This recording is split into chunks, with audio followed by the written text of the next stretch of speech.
Good day, my fellow nerds, and welcome back to the corner of Remnant. I'm your host, Larissa, and I'm joined by co-host Emperial Dawn.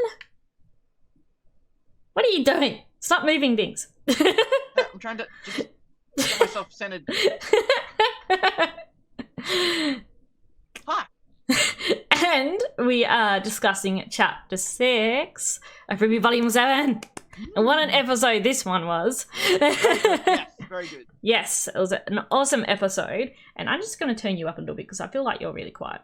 Yeah. And yeah, so what are your thoughts on the episode, Dawn? Yeah, so I've really enjoyed it. This episode had a lot of really good vibes of volumes, obviously Volume 3. Volume 3, yeah. But I think it also ties in really well with vibes from Volume 2. And a few things from Volume 4 as well. Yeah. I think it does a really good job of really finally nailing the feeling of new RWBY of old RWBY in one episode, and it blends really well and really good together, and it feels like it belongs in both. Yes. Which is something, obviously, especially with Volume 4, that was always the struggle, how can we make this feel old school RWBY, and still do different. And maybe that was just the playful nature of the episode with, like, a lot of the, the shipping stuff and a lot of, like, the lovey-dovey stuff, but also with, like, the, obviously with Volume 3, like, the real sense of... Hope you guys can't hear. I heard that. Hopefully, Words. Yeah, just like obviously with the danger towards the end of the episode, Volume 3, but then you have the party vibe of Volume 2. Yes. Yep. Yeah, so I really, really like this episode. Especially for a shorter episode. I mean, I'm glad that these days a shorter episode is only 16 minutes. That's awesome. Yeah. But yeah, no. This whole volume, it really has been. While it may seem like I'm a bit more vocal on negative points than more than usual this volume, it's still, despite that, it's still been my favorite volume so far. I agree too. I said that with Volume 6, to be fair, and I don't think that's wrong, but we're still only halfway through. Yeah. And you're obviously going to be a bit more positive for the new stuff. Yeah. Obviously, we'll see how we feel in like a year's time and stuff, That's Volume it. 5 was very like that, well, I enjoyed it at the time. I defended it a lot afterwards. Yeah. But nowadays, after getting Volume 6 and now seeing Volume 7, like, I kind of get where people have some issues with 5. I still love the moments. Yes. I just think as a whole flow and there were stuff. some great moments in Volume 5. It's just... Again, like highs. Yeah. It wasn't quite executed as well as it could have been near the end of the volume in particular. Yeah. And Volume 6 also felt a little rushed at the end as well. But we heard there was a post this morning on the official RWBY Twitter. I'll try and remember to link in the description below on YouTube. And they mentioned that it was by Kerry and they're well ahead with writing at the moment, which is fantastic. Yeah, well, we knew that they finished the writing before they even started airing the episode. They're already working on Volume 8 writing. Yeah. And they're already ahead by the editing, by the animation and all of that as well, which is really cool. So they're in a good space. More so than they have been ever previously. Which obviously we knew that was the big issue with Volume 5. Especially 5. Writing, animating. I think 6 they did well, but again, still the nature of, This is also the first time since Volume 2 they've had a proper writing team. Yes. Proper, fully formed, functioning writing team. Obviously, sadly, Volume 3 didn't have Monty. Yeah. Volume 4, just Miles and Kerry. Volume 5, same. And then Volume 6, they kind of had a bunch of people assist them as like a secondary writing groups and like different ideas and stuff probably that was a bit overwhelming, I imagine. Even though it resulted in some very good feedback and some very good episodes. But now with the 4 now that are solely working on Volume 7, clearly it's come off very well. Eddie, of course, doing the last 2 episodes. Yeah. Both amazing. They're in a good space, which is great. And they're going to do the break week after Christmas this year as well. It's interesting. So the 28th of December. It makes the most sense. I thought that. I know they haven't done that in the past. In the past, it's been sometimes before Christmas, so we assumed it was going to be next weekend. Yeah. Yeah, I would almost want to assume that that was a necessity. That kind of like the reason why they had it before Christmas in previous years is because they didn't have the luxury to. Yeah. Whereas now, since they are far ahead, they can take that break later. And it means the staff can take the week off as well, at least around Christmas, without the stress of having an episode coming out just after Christmas. So and again, that's why I think it's more of makes a sense. The luxury they can do this time they hadn't been previously, because it makes a lot of sense to me, at least. Yeah. To have episode break between Christmas and New Year's. Yep. Or like Thanksgiving, which they did, I think, back in volumes 5 or 4. Yeah, they did. They had 2 break weeks. I mean, I said that back in volume 4, they used to have the corner remnants. They had the world of remnants. Yes, they had many breaks back in volume 4. Yeah, they did. Yeah, well, my overall thoughts of the episode, it definitely made me think of chapters 6 and 8 from volume 3. So Fall and Destiny had a lot of vibes from that for me, and even, of course, a bit of PvP vibes as well. But I loved the start of it when we're talking about the of course the voting for the council seat, as well as the old training. But at the start, we had some really nice sort of just moments of them all, and into, of course, the celebration party, and then everything went downhill, of course, with Tyrion stabby. Yes. So I just loved it all. I loved the music as well. Like we had the really happy sort of like celebration song during the party at the election party. I did think it was 2 songs at first, but I think it's just. I think it's two. But it sounded really cool. Different. And I also believe that. Sorry, Peter's doing things. Rude. Yep. I don't think there's been any official confirmation, but I think we have finally got our second male voice. Yeah, it was really hard to hear. I don't think it was Jeff, and in the credits, I forgot the name. I'll look this up. Yeah, look it up. Yeah, I didn't actually look at the credits. I haven't seen any official tweet or anything about this, but the other person credited in the music, I don't remember if it was under vocalist or not, but it was, I believe, one of Casey's friends. I don't know.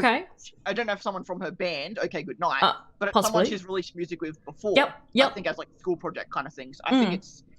I'm just rolling through the credits now. It did sound different though. It was a bit hard with everything else going on in the episode to really catch the lyrics, but it was definitely a happy, bubbly celebration song, which was really cool. So there's going to be lots of sort of happy songs in the volume on the soundtrack, which also makes me think as we get into the latter half of the volume, we're going to have some more sad or more somber songs. We mentioned this last week that you know a lot of the songs we've gotten so far are all very aren't very individually based, at least from what we've heard of them so far. Obviously, verses that we haven't heard could go more depth into certain characters and stuff, which I think maybe could be a directional thing, because a lot of people have misinterpreted the songs over the years as like canon and stuff like that. So maybe they don't want to go so much into solo and maybe express that more in the show itself. Because been a criticism, you know, like they do so much of their backstory and storytelling through non-canon songs and stuff.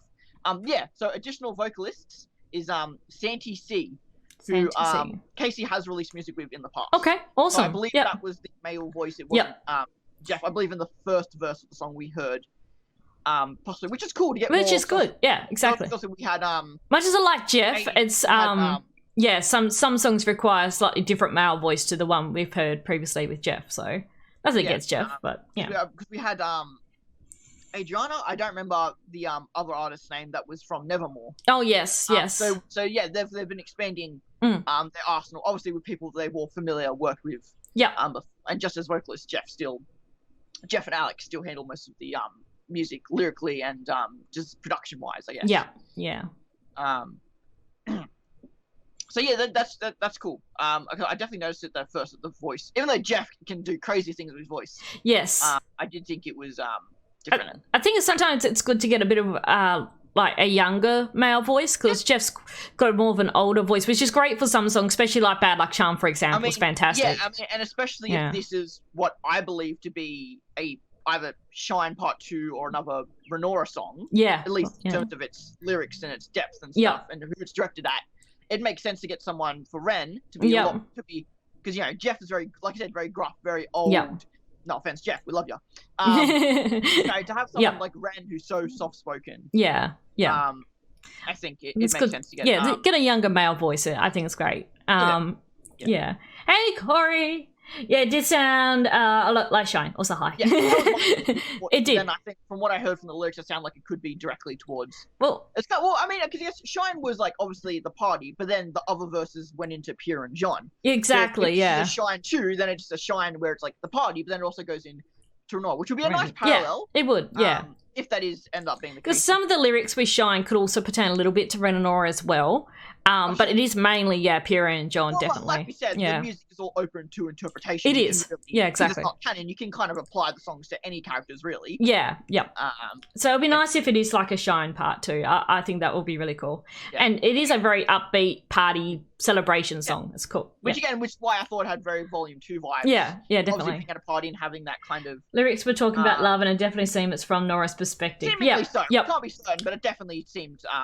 It almost sounded a bit like Trust Love in a way too, which is interesting. Because I'm pretty sure I heard it say Trust Love or Just Love maybe, or something like that. It was something love. Yeah, just before the kiss, actually. Definitely fine. It'll be good once we get the lyrics. I don't believe we've had the lyrics poster for that song yet. No, Flint has stepped away from the music for a little bit. Just the pressure of it all is. I can't speak on his behalf. No, that's all right. Easily, if Jess sends him the lyrics, he'll post them. But Casey and Jeff have still been sending him lyrics, I'm sure. I don't believe he posted this one though. Out of the way to get them at the moment. I don't believe he did post the lyrics for this song. So, but. I'm so looking forward to the soundtrack and just hearing these songs in full. It's gonna be great. Off my mind, but hopefully it comes back to me. But yeah, I just like this episode overall with the pacing and leading towards what's going to happen, of course, in Chapter 7 and mid-season. Just stick on the music just for a little bit more. Yeah. The full work I thought was really good, especially with the Tyrion stuff and the end of the episode of the Penny stuff. Like, I for very the credits really just listen. I love just hearing the scores. The score and the credits. Really, really good. This episode I've noticed more than others. Which I think were from the Tyrion stuff and the Penny stuff is what the scores they used in the credits. And I know some people mentioned as well with that last final scene with Penny, it sounded very somber, almost the Destiny theme, Pyrrha's theme playing a little bit, but slightly different. It's I really did love that score right at the end too. And speaking of parallels, again, it's very role reversal. Yep. This time it's Penny being framed, the one getting framed instead of Yang. Pyrrha. And Yang too. Yeah, I thought Pyrrha. Yeah, Yang too. Yang as well. Pyrrha didn't really have time to be framed, but in a sense she was. Well, she wasn't framed. She was so much manipulated into doing. Destroying Penny. But that makes more sense. And it's also interesting with Penny's character development as well. Like there's the scene when she's standing on the stage just after the lights come back on and people referring to her as Ironwood's robot, not Penny, not the Mantle's defender. It was Ironwood's robot.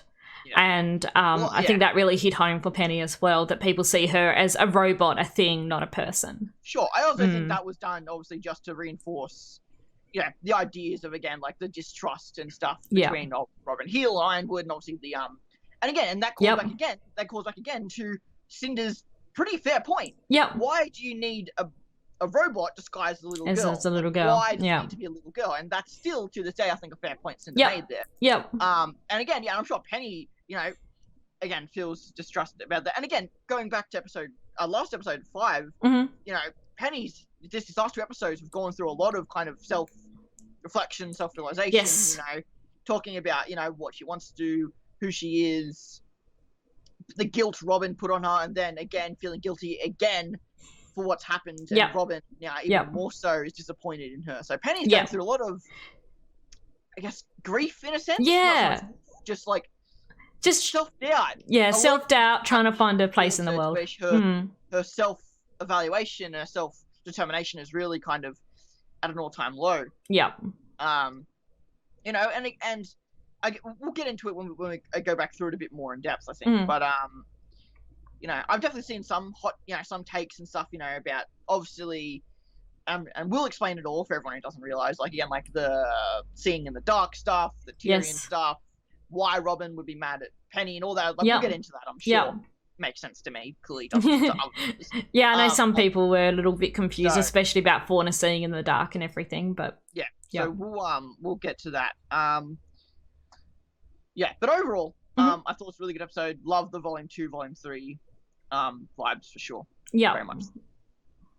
Well, if we want to go through the episode, so we had the first part of the episode, which was them training, I believe, if I remember correctly. Actually, it was all the writing. Oh, that bit. Yeah, I forgot about that scene. I did watch the episode today. Was at the hairdressers. Yes, by the way, make sure to compliment Larissa on her lovely hair.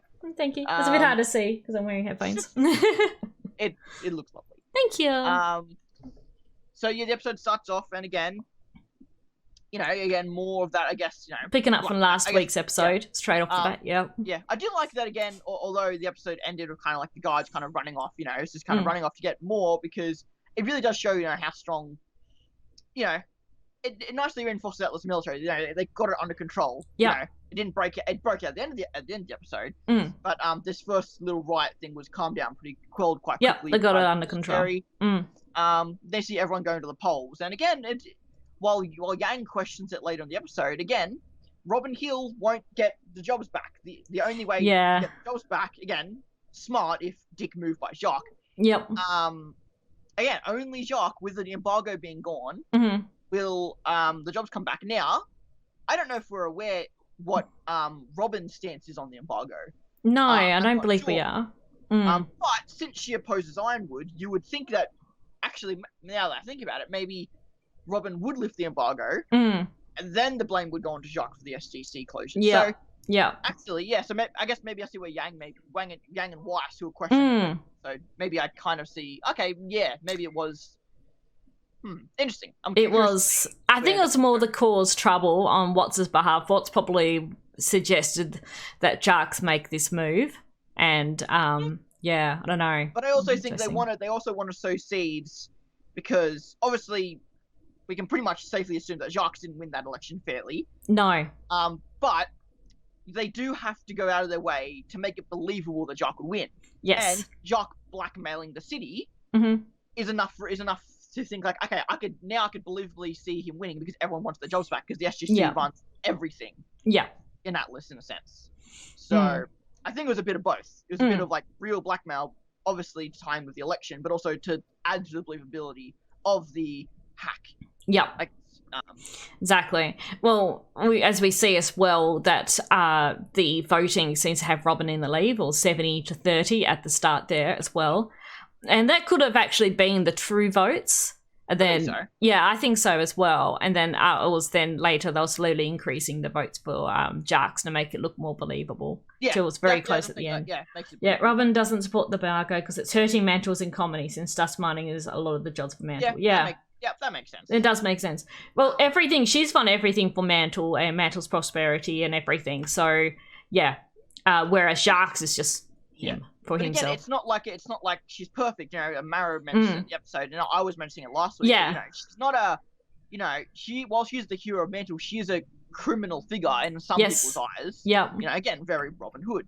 Obviously, very, again, like I made the comparison last week, kind of Ravenish, but a bit more of a public, a bit more of a proud figure in her, criminal ways. Yeah. Because she thinks what she's doing is right. Whereas Raven was more secret about what she was doing was right, but it was a bit more personal, a bit more selfish. Yeah. So they're similar and parallel and mirrored at the same time. I think those two. We finally do get to the training, as you were mentioning. Yeah, and on that note too, it seems to be an ongoing theme with the volume is people doing what they believe is right, which of course is not always the right path, and whether they're doing it for themselves or for others, but they believe they're doing the right thing, and that seems to be an ongoing theme throughout the volume so far that we're seeing. Yeah, trust is, I think, definitely the overarching theme of the volume, as and Weiss made that very clear last episode in a conversation with Winter, for sure. So I'm curious to see what the end of that will be like. What will be the last big trust thing of the episode of the volume? It could very well be RWBY finally disclosing to Ironwood everything. Yeah, everything. Yeah, especially after what's happening now. I think they probably will, depending what Ironwood does in. Jessica Negro did post that today that she has been in a recording booth. Now we don't know what that's referencing to, but that could be, of course, Volume 8. That's true. But I would assume that she's finally getting around to doing the Cinder lines. Assuming Cinder will show up at the end of this volume, which again we've definitely had enough time skips now. Even this episode, we don't know how long it's been since the last episode. There've been enough of a time period, I think, to where Cinder. It definitely feels like these episodes are going over weeks. It's funny because like the first couple episodes were over a period of a day, and then suddenly we've now had weeks. It's a very similar pattern they've been following. Volume 1 was over half a year. Volume 2 was over a few weeks. Volume 3 was over a week. Yeah. Volume 4 was over half a year. Volume 2 was over a few weeks. Volume 5 was over 2 weeks. Volume 6 was over a week. And now this one would again be over half a year, or a larger period of time. It seems to be that trend they follow with like large, small, couple of days. Yeah. So it doesn't surprise me that trend has been continuing here. Yeah, but yes, the training. So we see them all training. Blake and Yang jumping around. Yep, Blake and Yang. Recreating the tag from Chibi, which I thought was obviously in a more serious training sense, but I did think that was cute. I did. Yeah. Then obviously you have another Geist battle. Mm-hmm. Oh no! I'm sorry. Just Weiss just messing up. Oh yeah, Weiss and Winter. I love that scene, man, where Weiss summoned the little knight that was to stab Winter in the ankles, interrupt her concentrating. I thought that was really clever. I love the little knight. Very nice. Yes, that was really cool. And I love seeing more of Weiss using the Armageddon. Yes. Or the summon. Yeah. Very nicely there. And I love seeing more of Jean and Nora. I love seeing both of them fight. I love how they were training together. It was great. And RWBY practicing her splitting motion.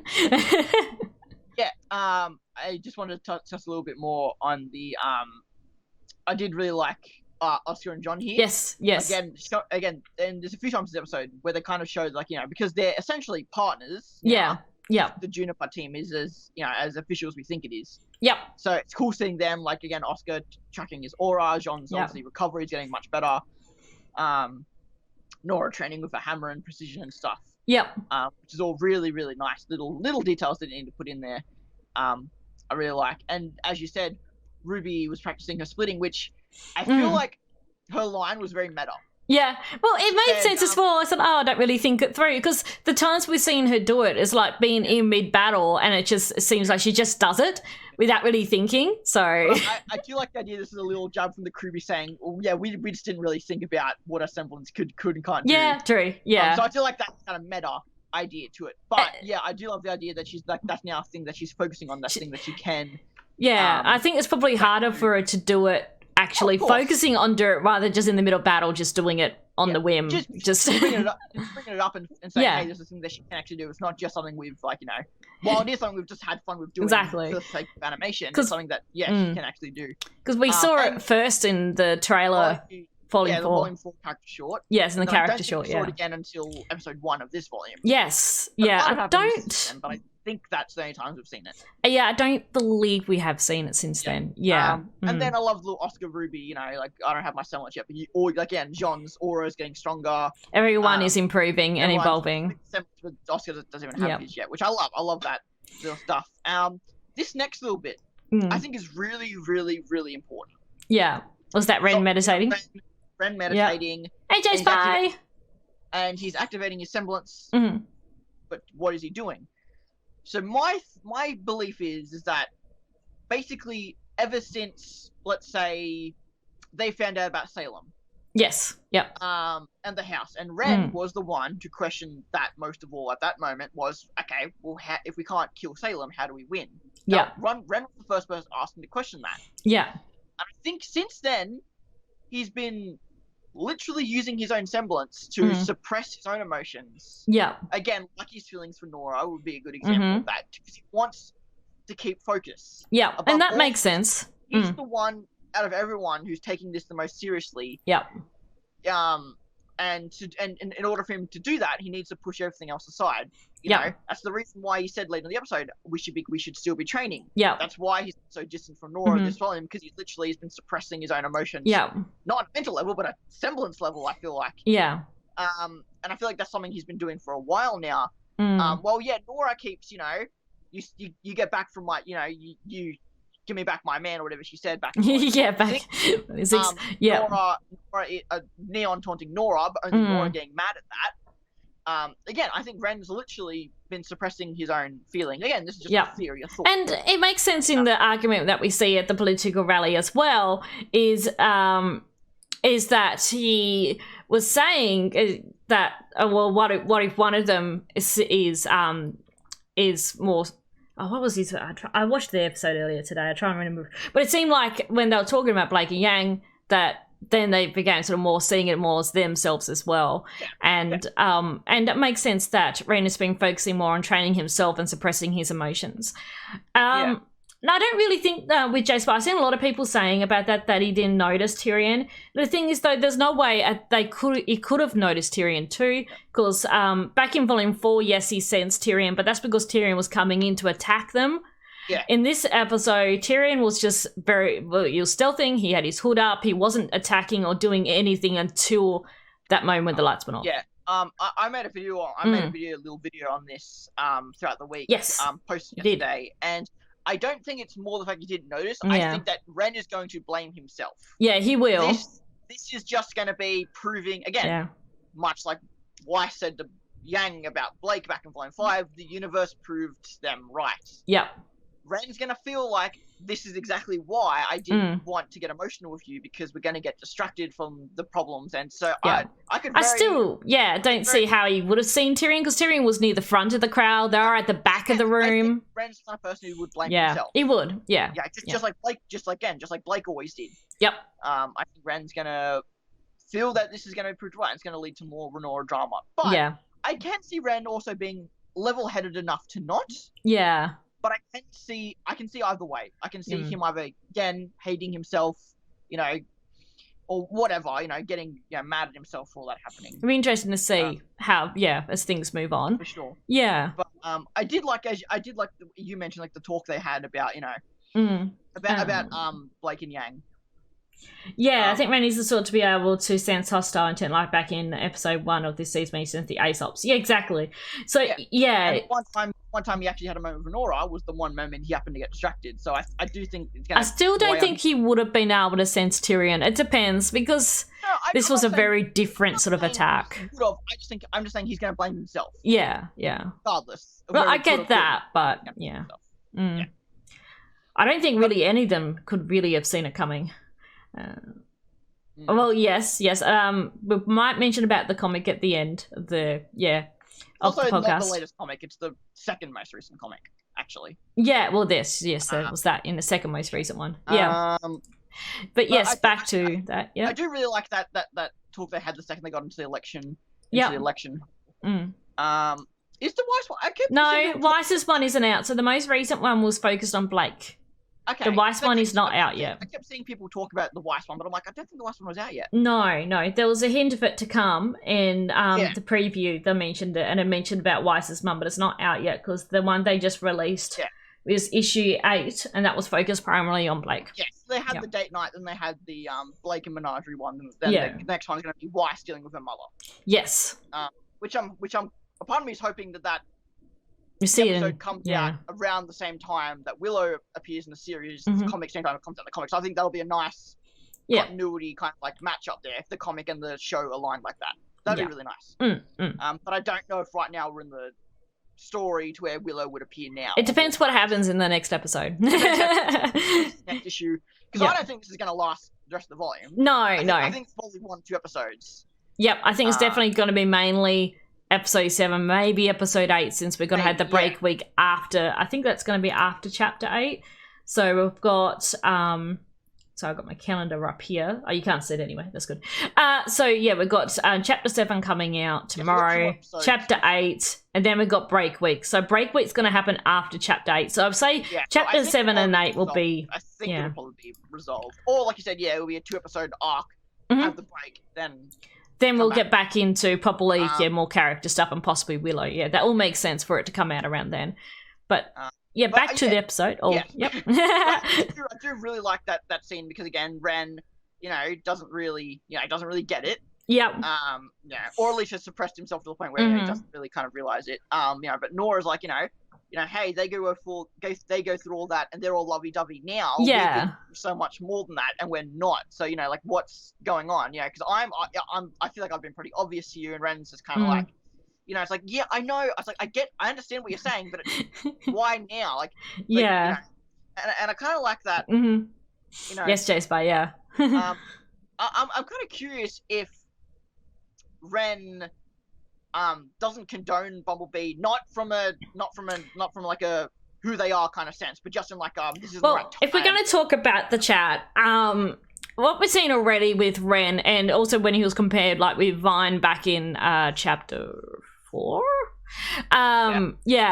he misses a lot of things. Okay, so it's funny because they're quite aware of things, like he can of course we were talking about before, but he's not socially aware. So when they had the discussion and he's like, what else more would they be, when Nora said just friends, really just friends, like what more else would they be? In his mind he doesn't see what Nora is seeing. And Nora, of course, is comparing that to her and Ren and realizing, of course, there is more. They've been through so much together that has affected their relationship, as it has with Blake and Yang, but Ren is not seeing it. And it's, what else would there be other than friends? Exactly, He's saying he thinks they are just friends, it's just what else would they be? I don't think he was trying to deflect the conversation. I just don't think he kind of... He didn't understand. What was implying. He wasn't deflecting it. He wasn't he was deflecting it later. Yeah. Because again, in his mind, it's like, he cares. He does care. He does love Nora, but it's not the right time. And, he just doesn't see it more than what it is always been as being friends. At the moment, it's a bit hard, I think he does, personally. But he's more focused on what's going on at the moment. Yeah, he's trying to, and and I think that... And he mentions that too, with everything going on at the moment. Yeah, and again, I think that he does realise what Blake and Yang are too. I think he could, but again, it's just his mind of, well, no, they're not, because there's more important for us to deal with right now. They shouldn't be. And, he just... So it's either that, or again, like I said, just oblivious. Now, I don't think... He could be oblivious to Blake and Yang, but I don't think he's oblivious to him and Nora. I think he realised that it's just not... This isn't a good time. And what he said as well was like, well, what if one person doesn't see it like that? Basically, not exact words, because I can't remember exact words. But no, he didn't say that. He just said, one person... I'll get the episode up, and I've got the subtitles on. Well, I got the subtitles. Yeah. But I will say that I absolutely loved Ruby's reaction to it all. She's like, ugh. I love Ruby just being this non-relationship character. She just doesn't care about relationships. Yeah, what if one of them is worried? Or something along those lines. Worried. Yeah, so it's not like he's saying, I don't like you. It's like, hey, this is something that, let's just be cautious about this right now. Yeah, and it was interesting too how when Penny said, who are we talking about again? And he was like, I don't know. Because they were talking about Blake and Yang, but then it seemed they were then talking about themselves. But no, like I said, I love Ruby. Again, I love Ruby. It's just... Oh, here we go. Yeah, Blake and Yang are off doing the thing again. So it isn't the first time. At least they're back to friends. Yeah, friends are just friends. Yeah. What else would they be? Two people who have gone through that much. I think there's more going on. Well, maybe one of them feels that way, but the other might be worried. So that was interesting too. Just there's a lot of things going on right now. Yeah.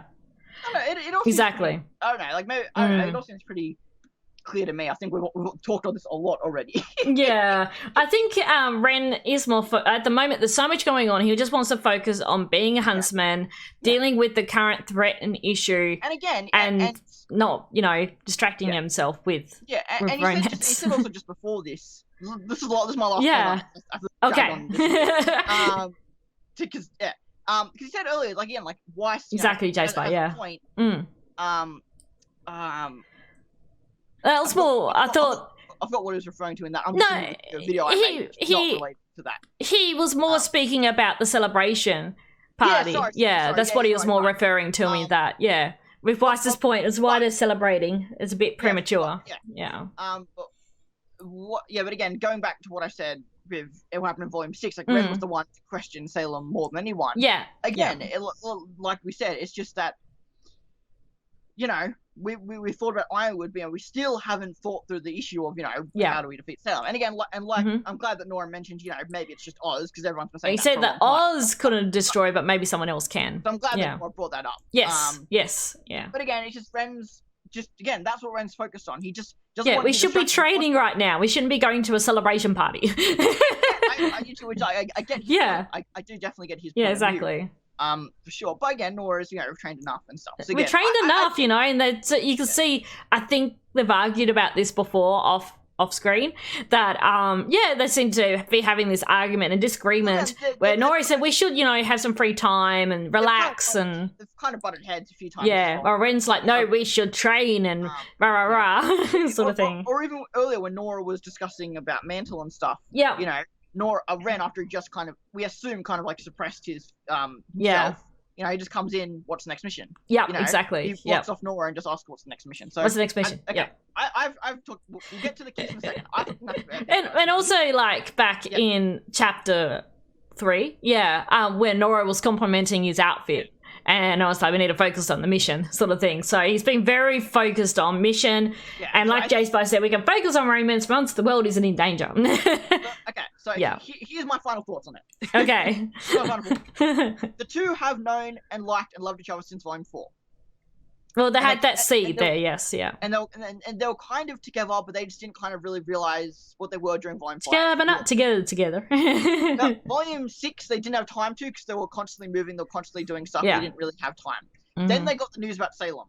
Yeah. And since then, Ren has just been too focused on that to deal with Nora, and this is when Nora finally confronts me about it. Yeah, I think that's it. And I think, again, this comes to the idea that RWBY does this thing a lot where they have this idea, they have this story point, they want to do it, but they don't have time. Yeah. So just pushing it back and pushing it back and pushing it back. So to people who are like, oh, this is, you know, 2 volumes too late or whatever, it's just like, you know, to me, there's been a lot going on for them. Again, like, just in terms of the show, we're going to get there. Yeah. Just let us get there. We have other stuff to do. We'll get to it eventually. Exactly. So that's why I never liked the complaint of like, oh, this is 2 volumes too late or this is too far long. You know, it's like, yeah, but maybe this was meant to happen 2 volumes ago. They just pushed it back again, like we said with the possible Kira thing in August. We thought that was probably going to happen in Mistral, but they just didn't have time for it, so they pushed it back to August. I think also, like, and I've been listening to Boop a bit recently too, that in the lyrics, of course, from Nora's point of view, is like, I don't know what to say. I'll just say, you know, boop, boop, boop. So I think it comes to the point where Nora wants to talk to Ren about this, but he seems to be deflecting any sort of like subtle chance that she had. So it came to the point where like, just screw it. I'm just going to just jump in and kiss him and show him how I feel rather than say what I feel. I'm just going to show it to him. Yeah, Ren isn't really good with words, both saying it and also kind of interpreting it, I think, as well. So I think she's probably has tried to talk to him about it, but hasn't been able to because he just doesn't understand. Like, he's not great at talking, as he says. And I do want to say Neith really nailed Ren's lines in this. How he said, like, you know, what else could they be? You know, talk about Blake and Yang. And then it's you know, I'm just not real good at talking. Like, how he just nailed that line. It was so good. Like, it really put the emotion in Ren. Like, he's trying, but he just doesn't know how to show how he feels. Sort of thing. And he's just like frustrated that we need to train, we need to focus, and then you're arguing with me about this thing and I don't want to argue about this right now, sort of thing. It's also a very, I think, a very natural way to write it. Like, I feel like that all, makes sense and stuff.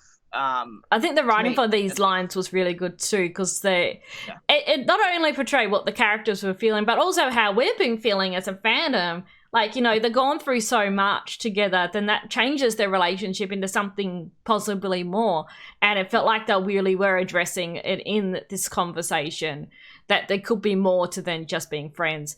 And now that you've said that too, that could also be like, obviously it was a tease towards Blake and Yang. Yes, but also when Yang and Harriet mentioned it back in episode 3, that could also be a subtle hint that this was going to come. Yeah. You know, like, two friends have been through so much together, it kind of changes things. So that was a hint from Yang towards both the couples' connections going forward.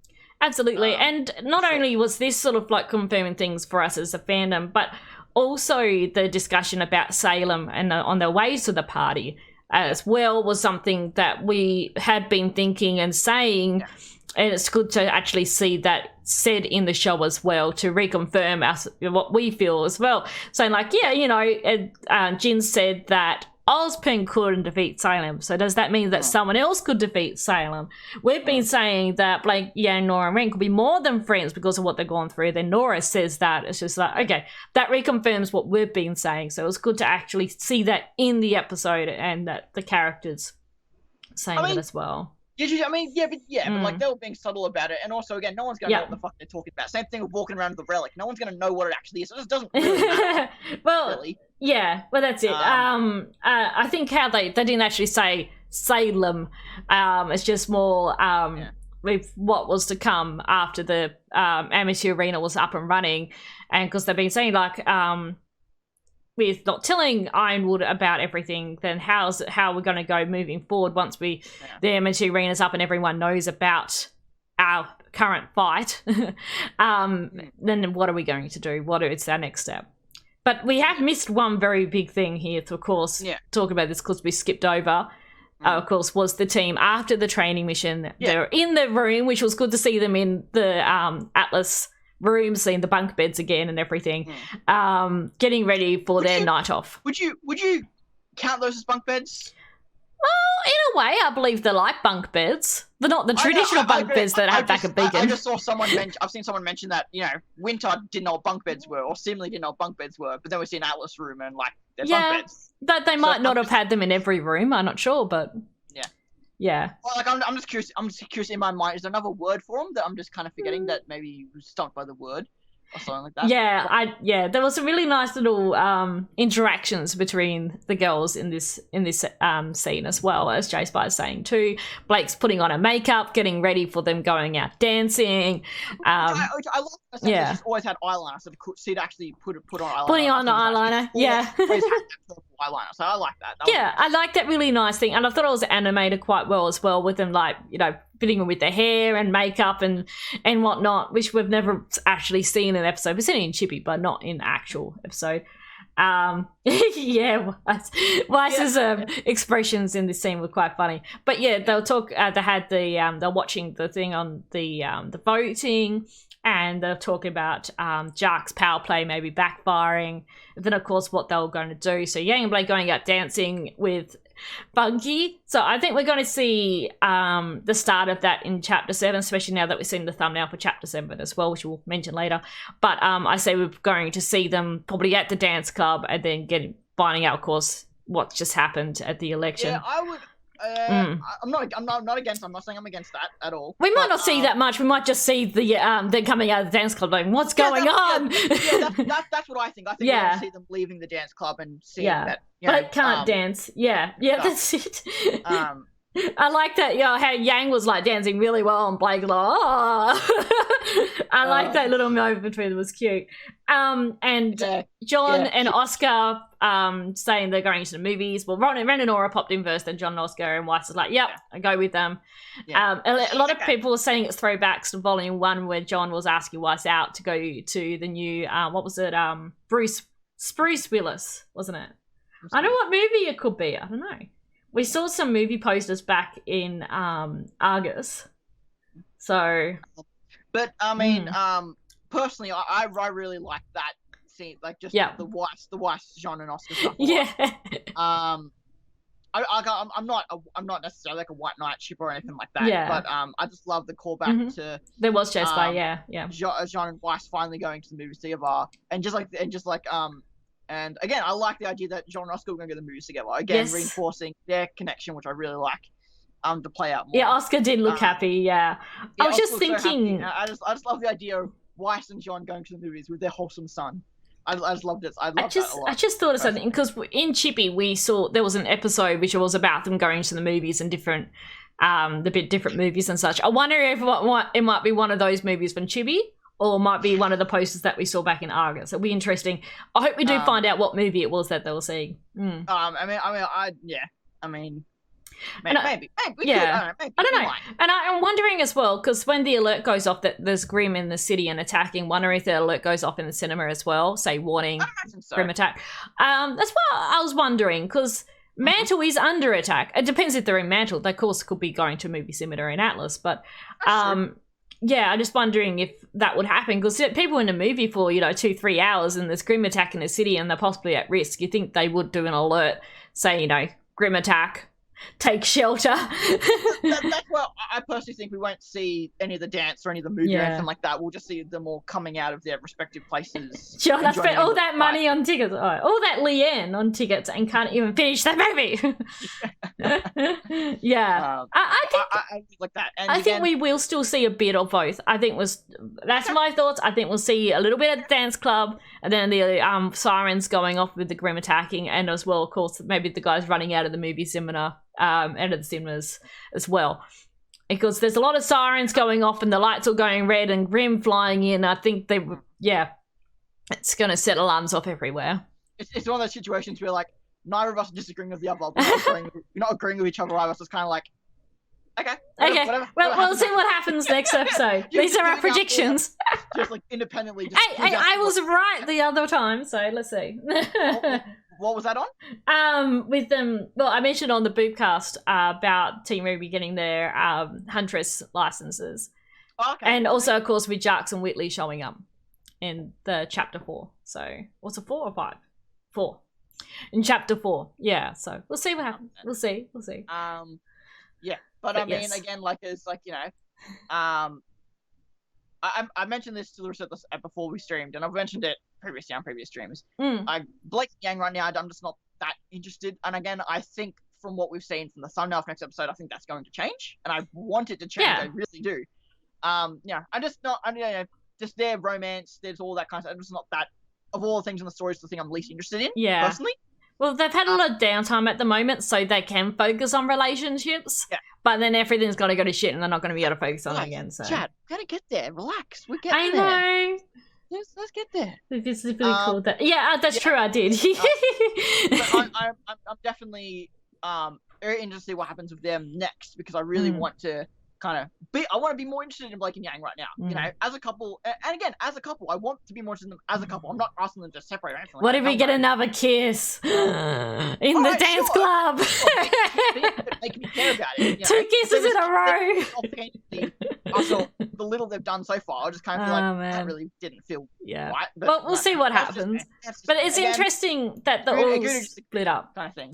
And that reminds me back to Volume 3 as well, with the Fall of Beacon. They were split at the time. They weren't together. So, again, now they're not together. We got, of course, RWBY, Nora, and Ren at the political rally, Blake and Yang with Funky at the dance club, and John, Weiss, and Oscar at the movies. So they're all split up again, just as what happened with Volume 3 with, they're all being split. I'm generally curious about this. If little we've seen of Blake and Yang, because obviously we saw them in Volume 6, and they kind of came together in those moments and stuff. And we've kind of seen them, team together, work up. Haven't really had a conversation or anything with each other, really. Just very small interactions, but not proper conversations. Would you be satisfied if the next episode they just kissed? Well, I wouldn't be. I feel like I need more builds. That's true, Jace, but that might happen. Just about the kiss and all the sound stuff. I feel like right now there isn't enough build for them yet. I feel like there needs to be just a bit more. There needs to be a conversation between the two, I feel like. Yeah, maybe. I feel like we've got that chemistry there, though, that it could be a spur of the moment kiss, which almost like Nora and Ren's was almost spur of the moment as well. But that it could happen, but we'll see. But I think there is enough chemistry there for it to happen. Fair enough. Or we'll get an almost kiss. Yeah. I think we definitely will get some chemistry at the dance club if we see the dance club, which will be good. Yang talked to Blake about her mother when they were in Beacon. Okay, Corey. We'll have more discussions about that in a few weeks' time. We'll see what's happened since then. I think me and Corey have been on the same page with a lot of stuff that's volume so far. So I'm very looking forward to that. Well, Corey doesn't feel like it'll be the right time for the kiss. I wouldn't. If not a kiss, I'm not against the kiss. I'm just right now. I just don't feel like there's enough. And we just got the Ren and Nora kiss, so I think we wouldn't get a kiss this episode, but an almost kiss or some form of just them interacting with each other, possibly romantically, would be awesome. Well, I'm saying you can do both at once. I wouldn't mind if this volume is kind of just Ren and Nora and we say next volume. Yeah. Personally. Yeah. We'll see what happens. Yeah. But I don't know. They probably did. I don't know. I don't know, Gypsy. I don't know. I don't know if they did. Well, actually, Yang did talk back in Burning the Candle about her mother running away and her wanting to find out who her mother was, but she didn't let that search destroy her, sort of thing. There are a lot of I've seen a lot of people complain about Yang not talking about Summer or not talking to Crow enough, and I always like eye roll at those comments. Yeah, well, she had the chat with Crow back in Volume 3 about Raven, and then the chat again with Ty as well. So she's had these discussions. Yeah. Also, it's one of those things where everyone wants every little thing on screen every little second of the time. Yeah, I'm gonna just split up for a bit. You better stay safe. We didn't finish our date. And I personally think this is, I say some wild things. I get that, but I think this is a fair thing to say that I do want to see more of Blake and Yang, still as a couple, but doing things with other characters than just those two themselves. Yeah. Is that not fair? Well, they may get separated during the fight. We'll see what happens. Yeah. With Team Funky as well. So you could argue that Ren and Nora have the same problem, where again, because they're a couple, they don't interact themselves with other characters that often. Double date with Ren and Nora. But I would like to see them more as, again, they are individuals. Just because they're a couple doesn't mean they can't be individuals. Well, let's move along. I think we might skip over the Ren and Nora chat because we've already discussed all of that and what they talked about before the party. I loved Penny and Ruby. Backstage. Don't leave me. Again, I just love Ruby's just like, I don't care about relationships. Get me out of here. And Marrow's there, and I like the interactions with Marrow. I liked how Robin seems to have nicknames for everyone. Yeah, which is really cool. So she called Marrow Wags. I missed it at first. Why did you call him Wax? I think it was Wags. I checked the subtitles. I thought she said Wax too, because that's a pretty common nickname for military. I've heard before, Wax, but it was Wags. Wags, as in wagging his tail, dog faunus, Wags, and Ruby Pipsqueak. She seems to have nicknames for everyone. Yeah, that seems to be her thing. So far. I like when characters have little traits like that. Roman used to call Ruby Red or Little Red, so it's I like the little nicknames and things. Or Blondie Yang was referred to as. Like Oscar's been called Pipsqueak before. Pipsqueak, yeah, that's true. Yes, as well. But no, I really like that. I really like Ruby just I'm just hanging with my friend and just breaks the fist bumps. Like, oh, that was a bad idea. I love Penny. She's so Penny's cute. I love Penny. I do. And we did finally we got introduced to May last episode. Yes. But we now got the last name of May Marigold. Marigold. So connected to the possible Henry Marigold from Volume 4. So that's a really cool, nice throwback. And voiced by Kaden Jensen. Yes. Who we've mentioned a few times here recently and has been teasing RT about her voice acting for the past couple of months, and it ended up being in RWBY as we thought, and I really liked what little it was. I really liked. She was great, and we had Johanna there as well, who didn't really say much, but they were there as well. Yeah, so I really liked that stuff. I like the discussion as well between Robin and Marrow here about breaking the law and stuff, because they lose with Robin Hill. With Robin Hood, I should say. Robin Hood, he was stealing from the rich, giving to the poor. Robin, of course, alludes to him and possibly breaking the law with some of the things she has done. Yeah, the benefit matter. I've mentioned a few times. That dynamic, I think she has. Yeah, I liked how Marrow really brought it up. Doing everything within the law. Yes, Gypsy. Caden. Yes. Wasn't voiced by a trans voice. Oh, okay. Yeah, we think Johanna could be trans. Yeah, we haven't heard much. Well, she's sort of grunted a bit. I don't think she's actually said any. Has she said any words yet? Yeah, she's like, no worries, we got this. Yeah, that's right. To Robin at the end of the election. I thought it was May who said that. No, I think it was Joanna. Oh, okay. I believe so. May's the one who's telling Mara to F off. Yeah. We got this it's like I want to make sure there are no problems here. Oh, funny, because that's why we're here. That's why we're here. So take a hike. I love that. That was such a good idea. I like May. I love all of them actually. I particularly love Fiona because Fiona is so cute. She's adorable. Yeah, yes. And but I like how like May is very like, you know, we've got this, we're here to protect, that's why we're here sort of thing. Johanna's just like in the back going, you know. Yeah, she's a bodyguard, she's the intimidator.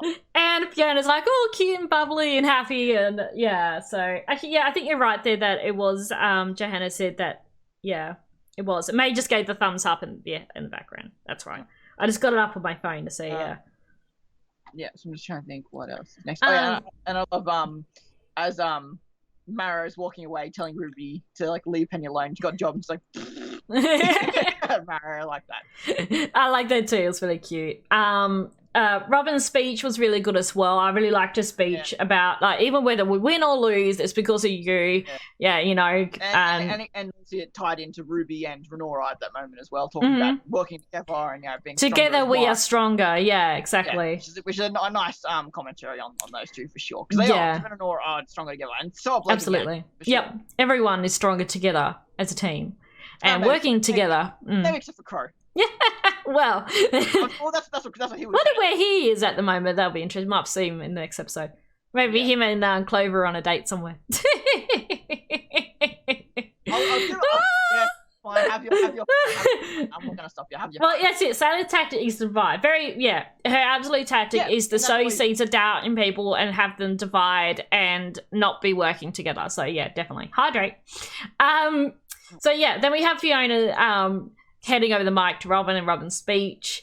And then, we see the vote. So it's definitely changed, then it's more close. I think it was 55-45 at that point, something like that. Yep, Gary's in bird form getting free bro from old folks at the park. Then, of course, Watts with his... I like the idea of like, okay, so I don't have a mobile PC with me, so I need the power, I need the... All the scrolls. I need the processing power of a $2,000 PC. So if I just line up 20 scrolls, that's basically the power of the 20 processors. I'm like... And they seem to be the old versions of the scrolls, not the new ones that the team have. They're the older ones. They are the new ones. Oh, are they? Because they look like they got a top and a bottom. Because the new ones don't. Some of them are, some of them aren't. Oh, okay. Yeah. I know some of them had tops and bottoms, so I was thinking, Which is actually a really nice... that's a really nice... detail. Because the original ones used to have a top, sort of like two ends that you do expand. Yeah. Some people theorize too that these are the scrolls that they've taken from Tyrion's victims as well. Oh yeah, well, probably. I don't know, but I think that's a nice detail for this. Yeah, most likely they had to get them from somewhere. So he's using all the scrolls and hacking the cameras and everything. That's the plan. The votes, and something I was going to mention at the start. This might be the thing I forgot to mention too. Back in Volume 3, when Yang was framed, so many people who didn't catch Emerald semblance assumed that the video projected on the screen was the fake footage. Yeah, but it wasn't. Of course, that was actually the real footage. What Yang did was the fake footage. Yeah, the fake reality. And this one they've done the opposite. Yeah, where they've actually edited the footage that actually will frame Penny. Yes. So I wonder they've kind of flipped it. Yeah, that's a very good point. They have. So I like that. Of course, I was trying to learn how to hack with rings. Yeah, I know. It was very funny doing this dance thing. I thought it was really cool. I love that. I really like that. Yes. Of course, you see Penny. The parallels. So many parallels in this episode. In the crowd, you just see a little tail. Yes, the little tail, and Ruby's like, oh, because it's looks at it. She hasn't seen Tyrion's new tail yet, but saw a scorpion tail, and then she sees him. I love how Tyrion just looks in her direction and he just giggles as if he knew she was there the whole time. He probably did. Yeah. Oh, that's so good, and I kind of like the idea that while Tyrion, much like Cinder, would probably want to get revenge on RWBY, he's much more do what Salem says above all else. Well, absolutely. Kind of ignores that kind of motivation he might have. Salem did say originally to Tyrion that she wanted RWBY alive, so I don't think he would kill RWBY as such. I think more he will be willing probably to maim her, an eye for an eye. Where Cinder, for example, in Volume 6, threw away threw away her plan and focused more on, or at least threw away parts of her plan just because of RWBY was present. Tyrion went through the plan as Salem intended, despite him having that same want to kill or capture or whatever, to get revenge on RWBY, cut off her arm or cutting out her eye. In a way, he is sort of getting revenge on RWBY that he is framing her friend for the murder of these people. It's also Tyrion, who I don't think thinks through stuff enough to want revenge in that way. Yeah. Tyrion's older now than Cinder too, and I feel like he's not blinded by revenge as much as Cinder is. He's more calculating. And he could definitely see more point in keeping her alive and making her miserable. Absolutely. You can always kill her later. That's the thing. Like ripping out her eye. Yep. Well, I hope it doesn't happen, but yes. But I love Tyrion. Like, Tyrion's one of those characters, and I've seen people asking on Twitter, like, what are the characters that you didn't like at the start but you love now? And Tyrion's one of those, because when I first, I didn't like him at all, but now I just love him for some reason, because he's just... Because he's charismatic. He's very charismatic. He's just so... One of those characters there. I mean, well, that's true, exactly. Corey. Yeah, exactly what I was saying. But his own desires, Salem than he is for getting revenge. Yeah, absolutely. And he's having fun just stabbing helpless people right now. Sure. So. That's the thing. Like, it's one of those things where like people hate Adam, people hate Cinder, people hate Raven. Compared to what they've done to Tyrion, you really probably should hate Tyrion. But they're a lot more personal. They're a lot more...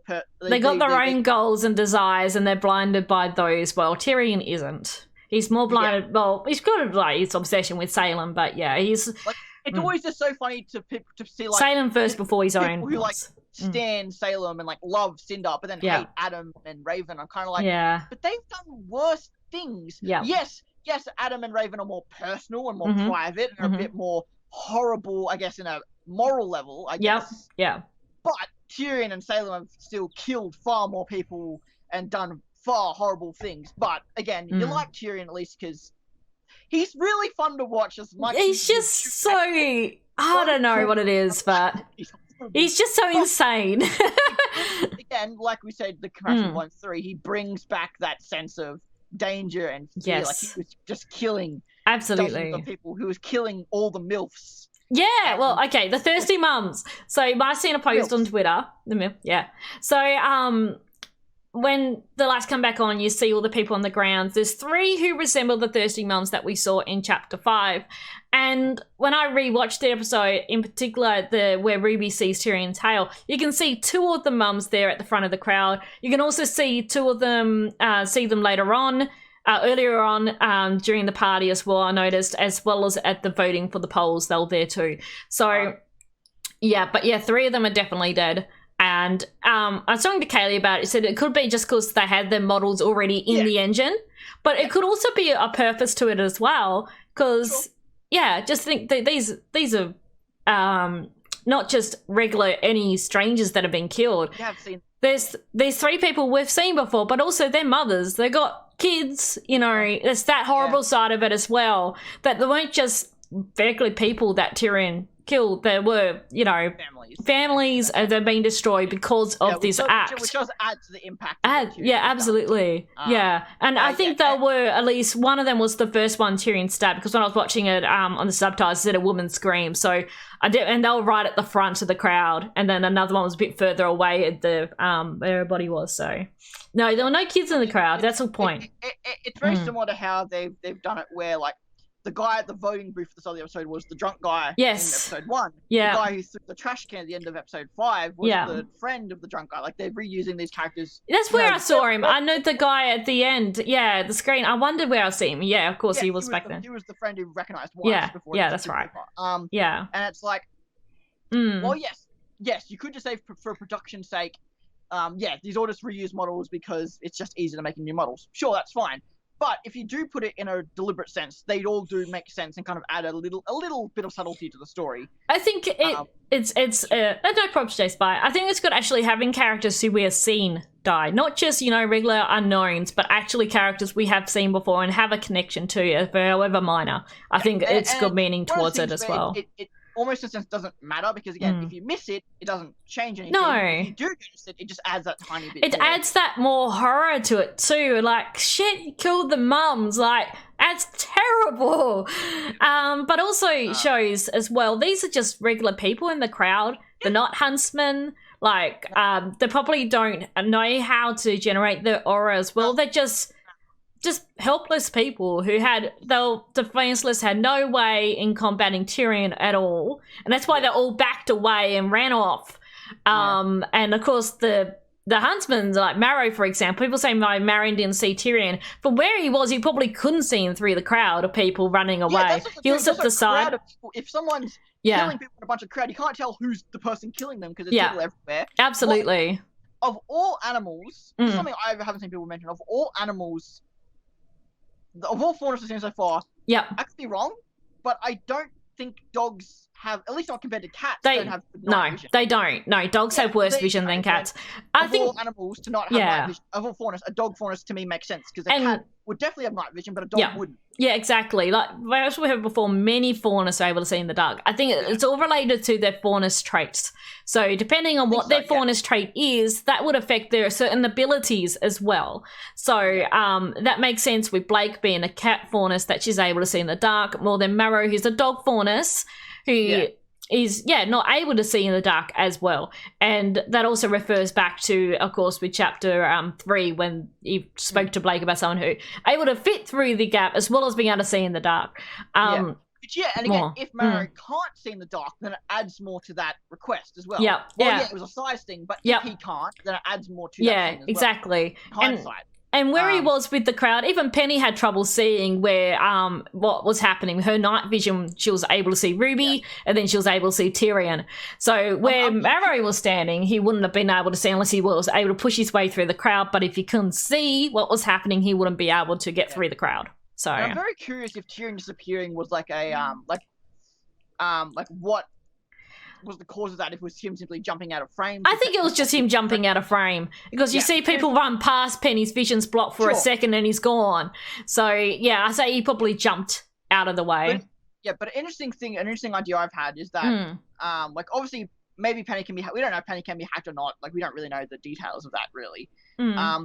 But what's clearly had, again, I don't know if this is a real thing or not, but obviously in the sense of Atlas technology, he could frame out Tyrion's, he could like pre-render Tyrion's framework to where he could move Tyrion from a video you take.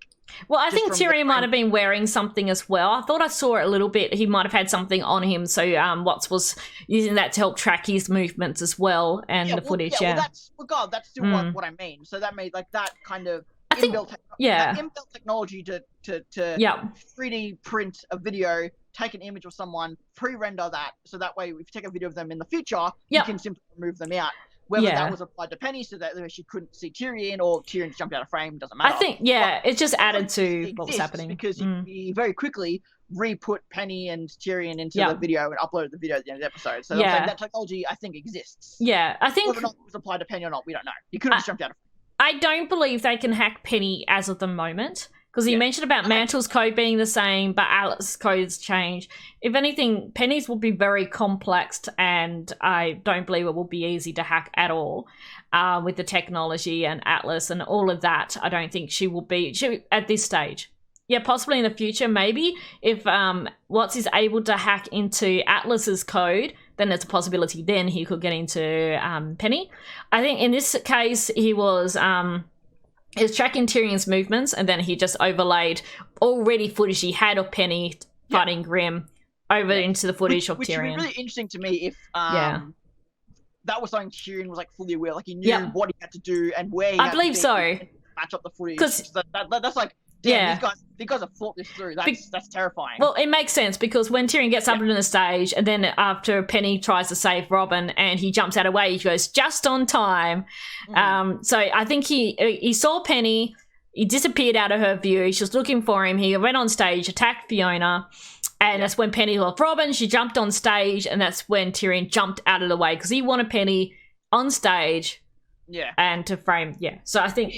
that was their whole goal. He was to cause some chaos and kill people, as many people as he could, then lure Penny on stage, and then just be... I don't think he had any intention to kill Robin. No, I don't think so. No, not at all. Fiona was there. I think she was just there. If there was anyone else, he would have attacked her in the same way. I don't think sheep have night vision normally, so that's another good reason. Well, that's it. And this also... So when I first saw this, I assumed that Tyrion was using his aura to apply his poison to his aura and strike. So I assumed at first Fiona was poisoned. I don't believe so, no. I know. Sorry, let me think through my thoughts because I'm going somewhere. Yeah. That's what I thought initially. That like because he doesn't have a semblance that we know of, but he has the special ability of the poison. So maybe he can transfer that into his claws through aura, therefore to poison people. Wasn't his semblance confirmed in the companion book? No, special ability. Special ability. Poison, not a semblance. Not semblance. Because it could be, and this was kind of alluded into the after the 4 book as well, a semblance that might be able to breach other people's auras. I was getting to that. Well, because his hand was lit purple, his eyes were going purple, and he raked his hand across beyond his belly, and then scraped it with his weapon. Yeah. So what I think he has basically the opposite of Jean's semblance, which is why. Also, more interesting why he was interested with John back in Volume 4. Mentioned John back in Volume 4. Yes. He can nullify semblances the way Jean can amplify semblances. Yes, that makes a lot of sense, and also it's very, very strong semblance to have. It's a good way of not killing, but it's a good way of hurting a character that's cute, lovable, we should care for, but is meant to be a fully graduated, proven, strong huntress. Yep. So it's a good way of making that character weak and disposable. Sorry, I don't mean it that way, but you get what I mean. Yes. While still making sense. Yeah. Okay? While making sense why Tyrion can dispose of a huntress like that. Yeah. And it does also tie into the idea that people have said that, you know, possibly the crown from after the 4 book is Salem, which I don't agree with. But this would explain why Tyrion is so important to Salem, because that's a really strong semblance to have the ability. Absolutely. If Salem is the crown and therefore is gathering people with powerful semblances, that makes sense why Tyrion and Cinder are a part of that group, or even Emerald to a degree as well. Yeah, well, that's it. Very powerful semblances. Salem's shown more interest in Emerald than she has in Mercury. Yeah, well, yeah. Yes. Well, it also fits with Tyrion with being an assassin as well, and purposely he's trained and he fights fellow humans and faunas, but you know, he's trained to fight people more than Grimm, and it makes sense that his semblance reflects that, with being able to bypass people's auras so he could then attack them. So it's very, very interesting with that. He did get the purple eye effect too. So I'm curious if that's... Well, it could be specifically with his tail. Being a scorpion faunus, it makes sense that he has some abilities because of that. Like Blake has a night vision. Tyrion's got his poison relating to his faunus trait, whereas his semblance is also the same color, but to do with bypassing auras. So that kind of makes sense too. So he's got the two things. Using his poison and using his semblance just happened to both give him purple eyes. Yeah, I believe so. Okay. I thought there might be more of a connection there, but maybe it is just coincidence that they both have that effect. It could be also at the time when he was attacking Crow, even though he didn't need to bypass his aura, was that he was activating his ability. His semblance might have activated as well and turned his eyes purple. Yeah, and they've also discussed before how like having aura be a visual affect wasn't really a major focus point until Volume 6. Yeah. Before then, it was kind of something that he kind of didn't do kind of thing. Yeah. So maybe he also. Because, you know, like, we assume Ruby's aura broke when he kicked her in the stomach, but maybe it didn't. So maybe that's why his eyes turned purple, because the stinger would have gone through the aura at that point. Well, we were just speculating, of course. Well, his aura had already broken at that point too, I believe. Well, we assume it wasn't as clear as it is now. Yeah. You know, we assumed for a long time, but, you know. Again, so it's a bit finicky back then, special effects and how kind of stuff. So after Tyrion goes stabby and jumps out of the way, we got Penny on the stage there, and people start pointing, you know, it's Ironwood's robot, she did this, and of course poor Penny. Something really funny that I didn't actually consider, that it wasn't until this episode that I kind of realized, people know she's a robot now. Yeah, they do.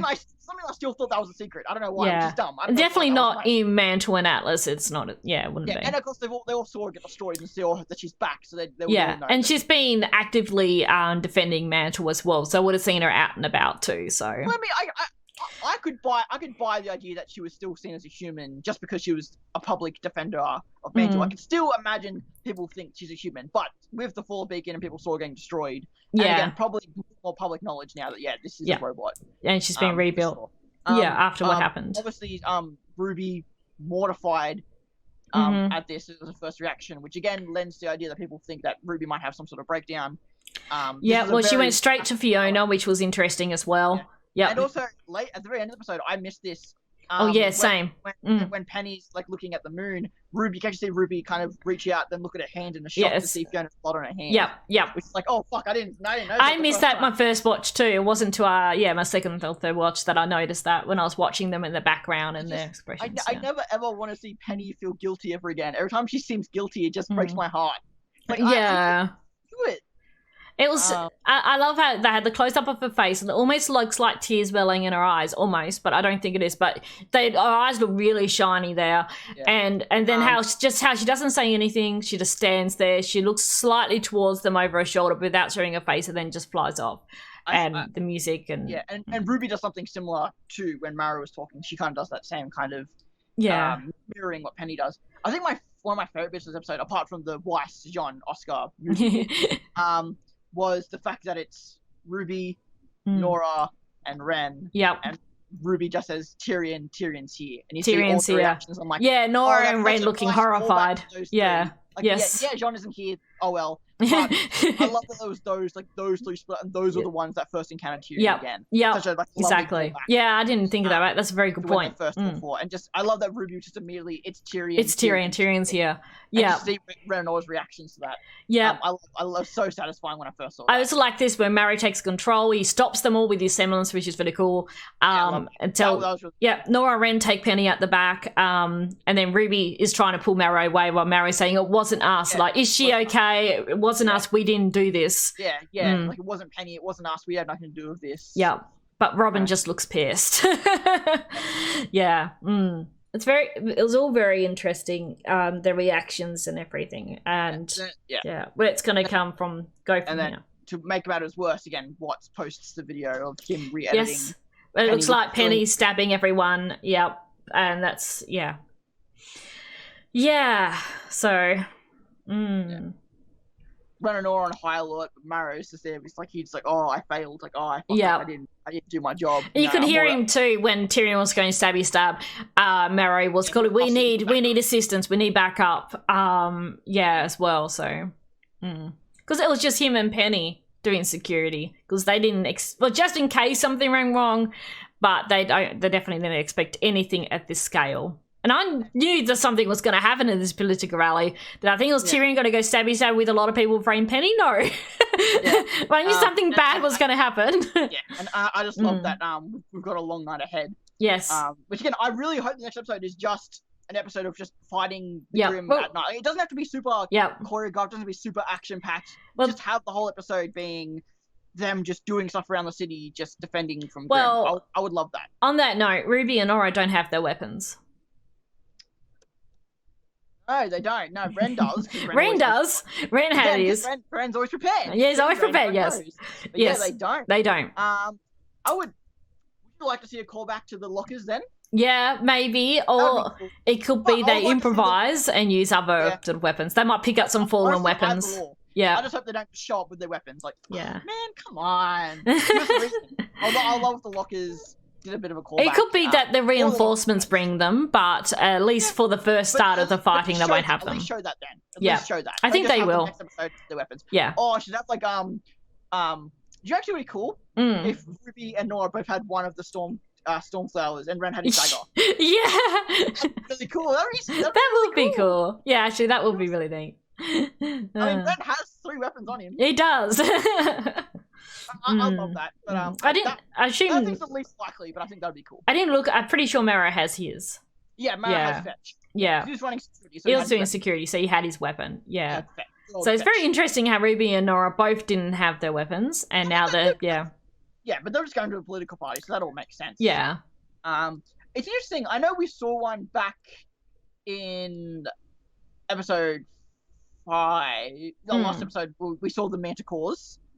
People point out that everyone else is still in Atlas, so the others could bring RWBY. Yeah, well, we don't know, though, where the dance club was and where the movie cinema was. It could be in Mantle, it could have been in Atlas. Yeah. Don't know. And also, again, we don't know, like, that might be a trek to go back to the academy, get their weapons. Yeah. I think they're just going to fight without them to begin with. and it's going to be interesting. I'll really like to see. I'll really curious to see how they handle all that. Yeah. I was gonna say, I'm for some reason I've so locked myself into the fact that Beowulfs and Nevermores appear all across Remnant. Like all other Grimm are very specifically tied to their location. Like Ursa and Borbatusks are only found in Vale. Or Sarnus. Then you have like the Manticore?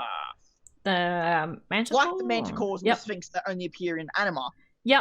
So to see the Manticores in Manticores are my favorite Grimm, so I'm not complaining.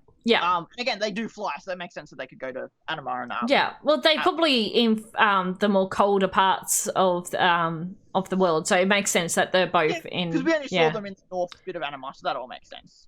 Still a bunch of them in August. They clearly weren't that far from the closest points to from the mainland or the. I was just thinking as well too with RWBY, particularly RWBY not having a weapon. We've always said that she needs to learn more hand-to-hand combat and to be situations when she doesn't have a weapon, still being able to fight. So I think it's really cool that we might see her fighting without a weapon. She might improvise like she did with Penny's sword back in Volume 3. There might be a point where she picks up another weapon. Why'd you leave? Give her from give her some of one of the floating array. I'm still a tiny bit salty that didn't go any further than it did. I would have loved to if RWBY actually had one of Penny's swords like a long time. That would have been good. But it could be that she might improvise and pick up a fallen weapon until she gets Crescent Rose. Would you prefer RWBY to fail at doing hand-to-hand stuff or actually be good at it now? Or a bit of both. I like her to maybe have some moments where she nails them and other moments where she fails, because I don't think she's completely mastered it. I mean, I'd be very interested to see if she can just use a semblance and just fight with semblance. Well, that's true. She could do. She could speed up and then punch someone or kick someone out of the way. I would love her just to like semblance and then bush her way through a Manticore and then falls into pieces. Like all the petals just went right through it. Right through it, that would be cool. That'd be cool. It'd be good if we see some of her doing hand to hand, like which we have teased since Volume 5, and teased since Volume 2. Yes, and also seeing her using her more of a splitting part of her semblance as well. Oh, and also she has. We're idiots. RWBY's going to use the Silver Eyes a bunch. Oh, well, that's also that. She could use the Silver Eyes. That's also a good point. She could with the Grimm. This will probably be a good opportunity for her to use them since she doesn't have a weapon. But, it'll be interesting to see how we go. Maybe we might see some of Maria as well. Maria in the background. Use your eyes! This might be a good excuse to get Maria back in since they're down in Mantle. That might be good. Could this be the end of Pietro? I hope not. That's been a theory for We don't know where he is. He might be in Mantle. He might be in Atlas. Yeah. I don't know. Sure. Yeah. Well, I think we're going to get a lot of fighting, a lot of shit going down, and I think it could go over the 2 episodes 7 and 8. I definitely see that. It's 18 minutes. 40 seconds. The worst case scenario. Worst case scenario. The flying monkeys appear. I think that will be more of an in volume. I'll put my money on that's Volume 8 stuff. But still, worst case scenario. Atlas falling and the monkeys. And Cinder and Neo rocking up. Just got the Atlas. Hey, you said worst case scenario. I will say, obviously, there was obviously some spoiler stuff tweeted out by RWBY Twitter recently that might relate to this certain episode, possibly. We'll see. So obviously don't mention it in the chat. And it was the ad thing that was showing. Apparently there's a fight we haven't seen yet, so which I think will happen this episode. I think it'll be also interesting. That I'm just thinking.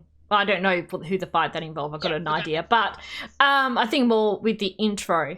So with the intro, we see Crow and Robin fighting together against Tyrion. There's a possibility we might see that this episode, or maybe episode 8, possibly. I have a feeling that Watts and Tyrion might go into hiding. I don't know if they're going to have much of a role in this next bit. I just off the top of my head. It would just be interesting. I would love to see Crow and Tyrion face off again, since we haven't seen that happen. I really want to see take 2 of that fight. More than anything, I want to see Jon and Tyrion now come. Oh well, yes. Now that we have this idea of why the 2 are connected. And a lot of people are comparing Tyrion and Jon to the gods of light and darkness as well, of course. Yeah, that's actually that's a good. That's I've seen some people comparing that because purple and yellow. So Tyrion's got the purple, of course. They've got a darkness, makes sense with his chaotic nature. Well, we've got Jon with his more yellowy white aura. Yeah, with the god of light. And Jon's personality fits that as well. He wants to do the right thing. He wants to protect people and everything. So that fits the god of light. And we've got the god of dark with Tyrion. So I like to think, and I've seen like with so basically what you're saying that Jon's semblance adds full evolution will make him turn to a Chinese dragon. No, but I like to think that they are like. I'm trying to think of there's a book series, which Chris's favourite book series starts with Magician, and by Raymond D. Feast. And in that, there are gods in the world, but they've left, very similar to RWBY. So they're not in the world anymore, but they have their, not quite champions, but they've got people who represent them in the world. So there are a couple people who have these magical abilities granted to them from these gods, and they're like their patrons in the world, doing their will for them. So I like to think like Jon and Tyrion, without knowingly, could be representing the gods of light and darkness in Remnant without them being there. It will be really interesting if they're sort of their champions or representatives in the world without them actually being there. A bit like how they did in that book series. That's probably one of the things where, in theory, that's right, Jace, bye. that I'd probably be against it, but I wouldn't deny that in practice that would probably be pretty cool. Yeah, I think it would be cool. Not necessarily controlled by the gods. It's just that they're their representatives in the world now that the gods are not here. We're talking about Jon and Tyrion, Jace, bye. The Elder Scrolls do a lot of stuff similar to that, where the divines aren't in the world anymore, but they still give their blessings to people, and then the Daedra, who can influence the world, are actually more likely the ones to give their tools and name their champions and their patrons and that kind of stuff. Yeah. So yeah, definitely not an uncommon trait there. Yeah, that's right. It was you who posted those, Jasper. Yeah, and like comparing like with the book series, it was that a lot of the gods, their power comes from people believing in them and talking about them. So for them to have their champion in the world, spreading their message, doing the deeds on behalf of the gods, gets more people thinking and talking about them, which of course increased the gods' power and more. I've definitely seen that somewhere. My immediate reaction, which I know is dumb, I think comes from like a few movies and stuff, but it's more like magical creatures and stuff. They get that, like Santa and the Easter Bunny and that kind of stuff. They get their power and everything from people thinking and believing of them. Some series, game, or movie where the gods. I know that. I'm pretty sure. Rise of the Guardians. Yeah, I'm pretty sure that's one of the things that came to my mind. Yeah. But I think that the show American Gods. That idea. Yeah. Whoever has the most followers at the end becomes the main god or something. I haven't seen that, but I'm quite interested in that show. The power comes from those believing in them and and their followers. Yeah. So I think it could, not specifically that in Remnant, but it could be that Jon and Tyrion are the representatives of the god of light and darkness. If not directly, I think spiritual. I think just by happens, because as we know, the gods left. And they had Osmar. The god of light had Osmar in the world too, with the relics and everything and whatnot. And so it will make sense that not necessarily them done it purposely, but just as time's gone on, there have been people who have represented the gods in the world unknowingly. Yeah, remnants of them being in there. I mean, you could in a sense also, more than likely say that's literally Ozma and Salem. Yeah. Because they took that role for themselves. Yes. In a sense. Another, I was watching a video this morning and talking on paragons and patrons and stuff like that. They're talking about like the maidens and the idea of, if all the Team RWBY become the maidens, which again, I'm not against, but I'm not for. It seems to be more possible now we know who's going to become the Winter Maiden, but of course it's still something that may not happen. I'm still much more on board with Nora becoming the only maiden of our team. I personally, I explained my last episode, but I think that makes the most sense personally. But they were discussing on the 4 girls before maiden series, they discussed that now all of our main characters apart from one have a tie to a maiden. Yes. RWBY could get her powers from Cinder due to Cinder's obsession when she dies of RWBY. Raven, as a last act of being a mother, gives her powers to Yang. Winter, all three are unfortunately for thus giving the powers to Weiss.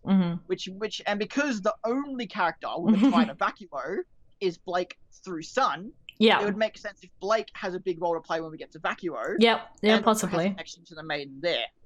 So I'm looking forward to more possible stuff. Like if we go to, because I think if we go to Vacuo, Blake, I think would probably have the most sense to be the most important. Like Atlas is obviously. Well, that's true. Weiss, Ruby is obviously Veil. You could argue that Yang was Mistral because of Raven. You could argue, and then give Menagerie, but Menagerie and Vacuo are pretty similar. So give Vacuo to Blake to be kind of her, where she's the main focus of the story. I think of anyone. It goes to someone random. It does. If they think of it, if they think of an old lady, they think of a man, or they're not thinking of anyone, then it goes to someone random. Yeah, exactly. If they're thinking of someone who will be eligible for the power, it'll go to them. If not, it's random. And of course, everyone but Yang thinks that Vernal being died, that the power's gone to someone else. But of course, it's in Raven. So Yang's the one who knows that Raven is. She's the only one who knows. So that's also interesting too. Sure. And again, Raven is one of the few characters that can literally appear at any second in the show and just come back to the story, whereas everyone else needs a reason. Raven, Emma! How you doing? Just appear. Imagine Freda's Winter doesn't get the power, Nora doesn't get the power.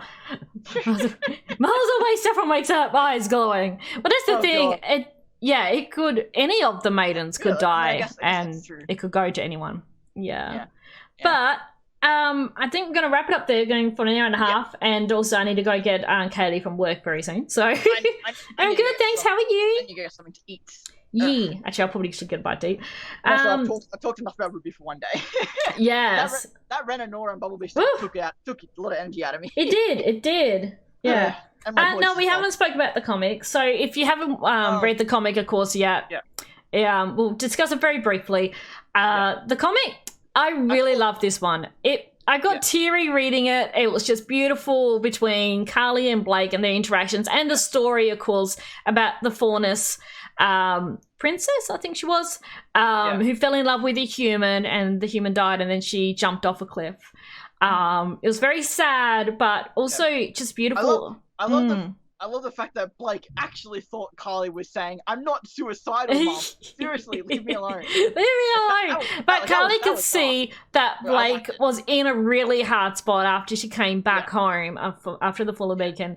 That not necessarily she was borderline suicidal, but she was But again, in a very rough spot, and Carly was worried about her. I'm not gonna lie, I've had family of mine suggest that to me, and I'm like, no, I'm fine. I'm good. I'm fine. I'm nowhere near that.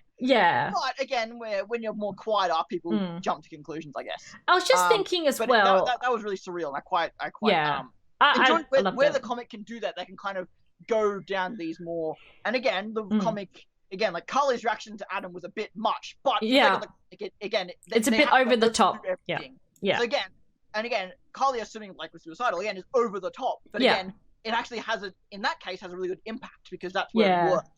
Yeah, but like I said, I wouldn't do that because of Adam. Carly's like, I'm more worried about you doing it because of you. Because in the comic, Blake is saying Blake blames herself. She blames herself that she saw a photo of her as a child and thinks this child's grown up to be me, and I would, if I could go back in time, I'll tell her I'm sorry. It's a bit surreal for sure. But one of the best ones, I think. Yeah, and that too. I really liked the Bumblebee one previously. I actually really liked that one. Yeah, I liked it too. And referencing scenes back in Beacon too. At the time, like when they went and did that, for sure. I really actually liked it too. Yeah. So. I was thinking with the Faunus princess story in the comic, I was trying to think of, I forgot to look up beforehand, when Pyrrha was listing the stories, the fairy tales. There was the girl in the tower. The Shallow Sea. The Shallow Sea.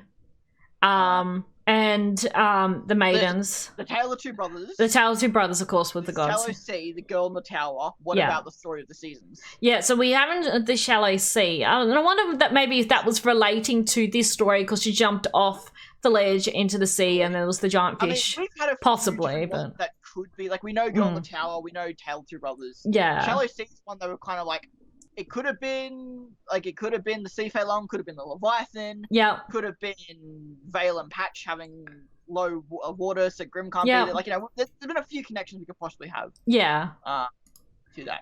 Yeah. That's actually like I didn't even think about that. Yeah, like Yang obviously being human, it does relate to this. It does. Anyway. It does. Yeah. Yeah, they did sort of look similar. Looked like the princess had more like similar to Fiona's ears, but they were more up on her forehead, sort of thing.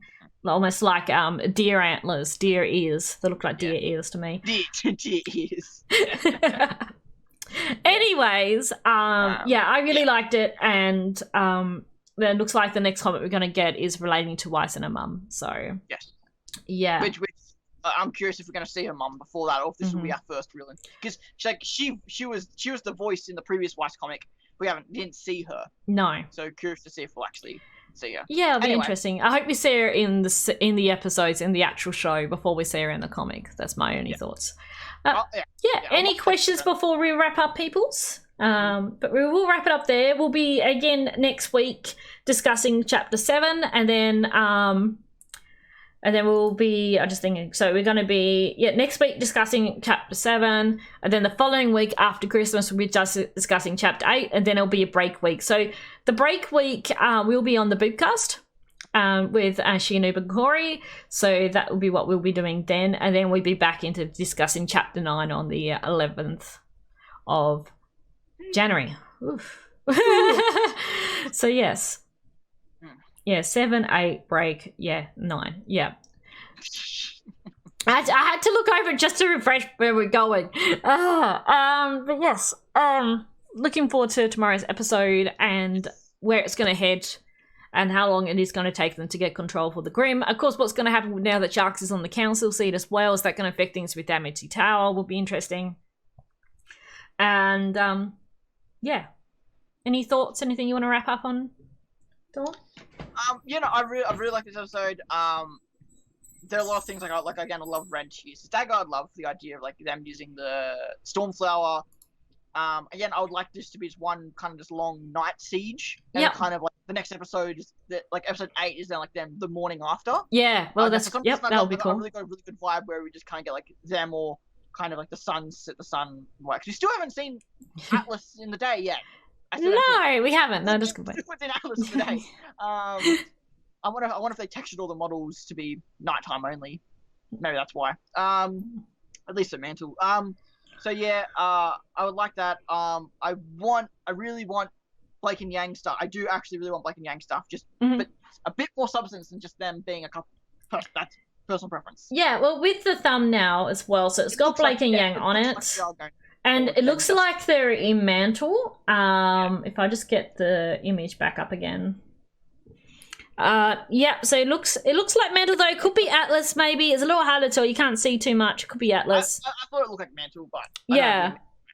And it looks like Yang looks peeved off. Blake looks concerned. Yeah. And it just says, worst case scenario. That's the title. And how far would you be willing to go to do what's right? So, yes, very interesting. We'll see. Yeah.